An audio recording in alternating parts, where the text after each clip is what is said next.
Mary Ellen, and welcome back to my channel where we talk about all things related to the storytelling industry. If you don't already know me, I write nonfiction under my real name, Mary Ellen Quigley, and romance under my pen name, M.E. Laverne. And in today's video, we are going to talk about my nonfiction writing a little more. Also, you were not crazy. There is a drunk man in a bar, or at a bar, on my shirt. So, because I had someone comment on this shirt last time I wore it. This is the tour shirt from my nephew's band, Lacey Lane. Last fall, they did a tavern tour of like Southeast Indiana bars and stuff.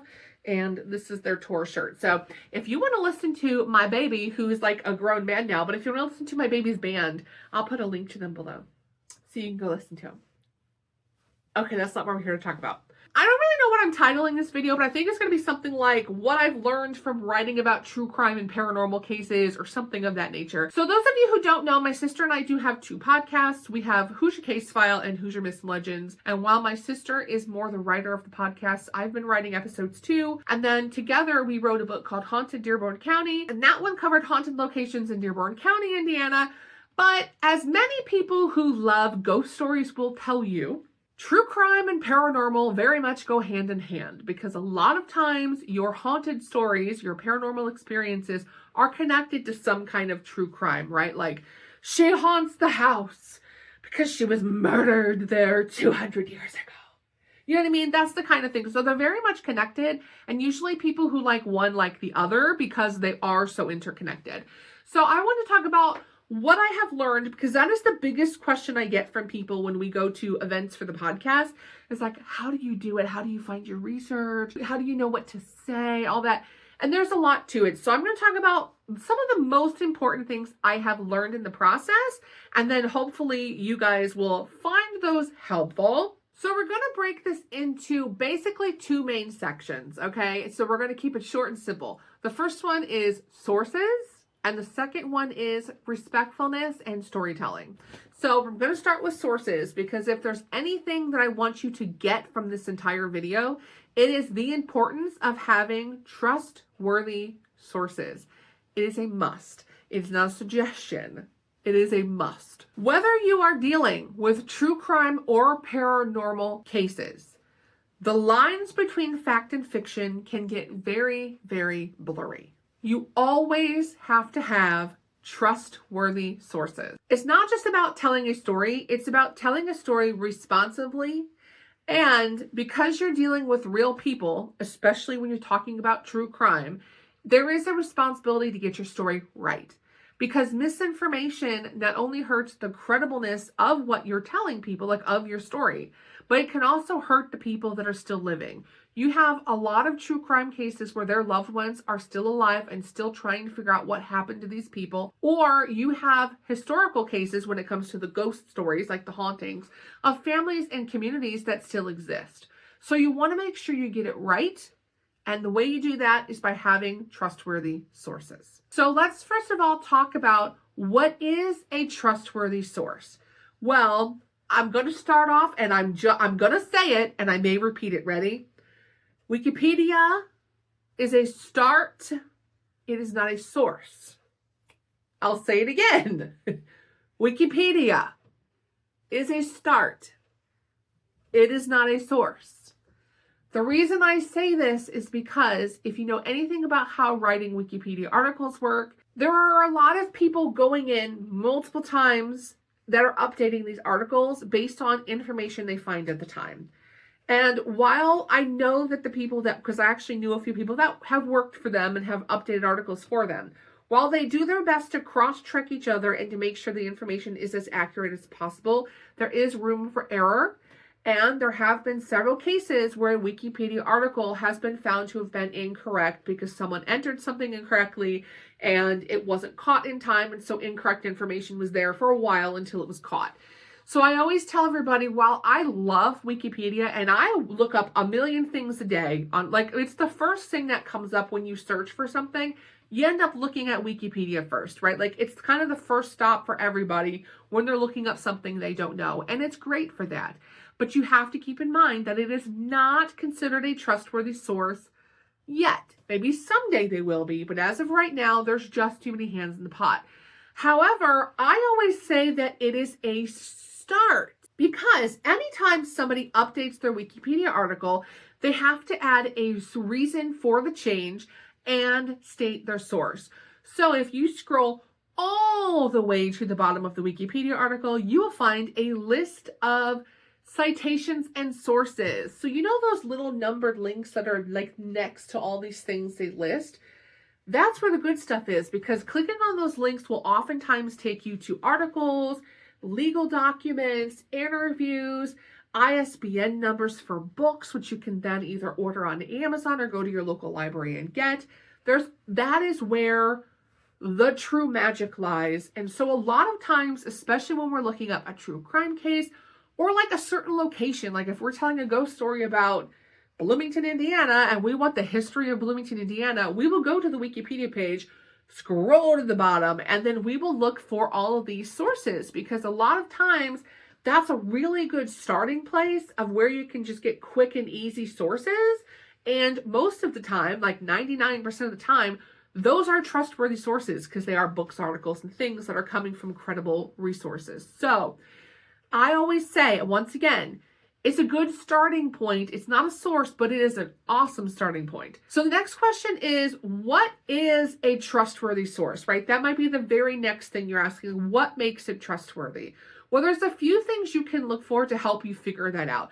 The first one would be, is it from a reputable publisher or outlet, right? So for example, if I am looking at newspaper articles or like magazine articles, if it's coming from a big named, well-respected newspaper, like if it's the Wall Street Journal, the New York Times, Chicago Tribune, I don't know, name like a newspaper that's been around forever, okay? And you know that they're very picky about what they publish, you know they check their sources, all that kind of stuff.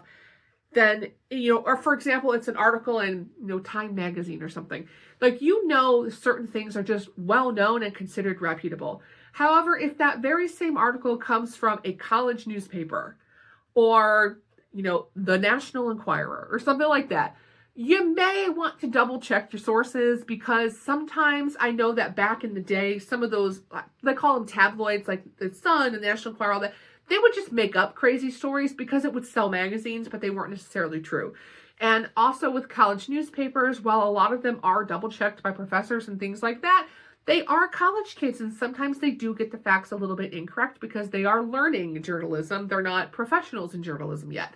So just make sure that where you're getting information from is reputable and it's coming from an outlet that is trusted in journalism and in storytelling. The second one is the author even named? And the reason I bring that up is because in the world of the internet, it is very, very easy to find blog posts and online e-zines and all kinds of like online stuff, right? But a lot of times the author is anonymous, or it's like, hotgirl_123 Gmail account. And you're like, I don't even know who you are. So how do you know if they know what they're talking about? Were they just making up stuff to be fun? Or are they reliable? And a lot of times they may not be reliable. So it's okay to again, use that as a starting point, but then you may want to look for that same information from a trustworthy source. And then to go along with that is, can you verify the information in more than one place? So we run into this a lot with our haunted locations, because a lot of people like to get on, for example, like Reddit and tell ghost stories. And we share several of those on our TikToks, because some of them are, especially like I grew up in a haunted house and one time I saw a ghost do blah, blah, blah, blah, blah. And they'll talk about their ghost story, and it's really fun to retell those. But when it comes to doing an actual podcast episode or writing a book about something, I need to know that that information is in more than one place. So for example, if you tell me that McDonald's in Greenwood, Indiana is haunted, okay, that's great. Is there more than one experience there? Because if the only experience I see is from one person posting on a Reddit post, I'm probably going to question whether that's true. But if I see multiple people talking about the McDonald's being haunted and they all have different experiences at different times from different people, I'm more likely to believe that that is true. And when it comes to true crime especially, be careful, because you always want to start with the court documents, the legal documents, the archived newspapers, anything that's legal related, because you're talking about a court case. And those cases oftentimes still involve family members that are still grieving. So you never want to get a detail wrong. And one thing that I would always keep in mind, if possible, is if you have the chance, if you're talking about true crime and you have the chance to reach out to the family and say, hey, we're such and such, we're writing a story about your loved one. We would love it if you just check, this is what we're going to say, this is what we're writing about, double check us. Is there anything in here that you do not feel comfortable with? And if they tell you yes, be respectful enough to listen to their concerns and to adjust things as needed to make sure that they are okay with what you're saying. Because the worst thing in the world is to actually hurt an already grieving family because you got something wrong. So just keep that in mind. And last thing about sources before we move on is cross-check. And there's a lot of hands in this video. Cross-check everything. Cross-check everything. Make sure that you're seeing the same information through multiple sources, that everything lines up correctly, and that you are doing your best to make sure you have the best story. That is it. If you don't even watch the rest of this video, that is the most important thing I will tell you. The sources are everything. Sources are everything. And the second thing I want to talk about, just because I think it's important to mention, is that you have a responsibility in your storytelling. And it doesn't matter whether you're talking about, ghosts or you're talking about true crime, you have a responsibility because you're talking about real people, right? Real communities, real locations, real emotions. And it might be really tempting, especially when you're talking about a ghost story, to go dramatic and spooky and sound effects and be elaborate and go off on these crazy conspiracy theories on different crime cases. I mean, how many of us have watched crime cases where it's nothing but conspiracy theories, right? And I think that it's really, really important that you strike a balance between entertainment and informing in a respectful way. You want to have your own voice, right? Because that's what makes your podcast or your book you. You want to be able to sensationalize the things that you know that people will be invested in and that will make them want to continue to read your book or listen to your story. But there is a way to do that without disrespecting the people involved. Stay grounded, be empathetic, try to see things from that family member's point of view, and just find a really good balance between it all. So if you're going to sum it up, be a storyteller, not a tabloid. So to wrap it all up, okay, whether you are writing a book, hosting a podcast, or you just love going down rabbit holes, right? Remember that good storytelling starts with good research. Use trustworthy sources, check your facts, respect the people in the story, and remember that Wikipedia is the map, not the destination. It's not about ghosts and cold cases. It is about people and storytelling with care. That's cheesy sounding. I sound like a commercial. All right, this was a shorter topic, but hopefully you found it helpful. A lot of people ask me this question, so I thought I would try to sum it up in the best way possible. So if you liked my video, make sure to like, comment, subscribe, all the things. If you have additional questions about writing nonfiction stuff like this, be sure to leave it in the comment section below. Otherwise, I'm going to go prepare for my author fair, and I'll see you guys in the next one. Bye, guys.